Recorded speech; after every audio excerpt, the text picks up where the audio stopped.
மது போதையில் காரை செலுத்தி பணியில் இருந்த போலீஸ் அதிகாரியை மோதி காயம் விளைவித்ததாக உணவக மேலாளர் ஒருவருக்கு எதிராக இன்று ஜோஹர் பாரு மஜிஸ்ட்ரேட் நீதிமன்றத்தில் குற்றம் சாட்டப்பட்டது.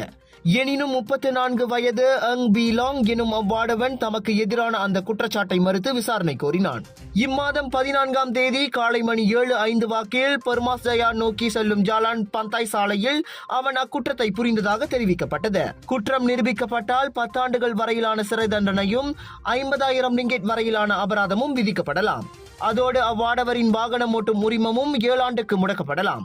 9,000 ரிங்கெட் உத்தரவாத தொகையில் அவ்வாடவன் இன்று விடுவிக்கப்பட்ட வேளை ஆகஸ்ட் 25ஆம் தேதி இவ்வழக்கு விசாரணை செவிமடுக்கப்படும். முன்னதாக போக்குவரத்தை கண்காணிக்கும் பணியில் ஈடுபட்டிருந்த 30 வயது போலீஸ் அதிகாரி ஒருவரை மது போதையில் இருந்த ஆடவன் செலுத்திய கார் மோதி தள்ளியதில் அவர் தூக்கி எறியப்பட்டு இடது இடுப்பு எலும்பு முறிவுக்கு இலக்கானதோடு முகம், கன்னம் மற்றும் வலது கையில் காயமடைந்ததாகவும் ஊடகங்கள் செய்தி வெளியிட்டிருந்தன.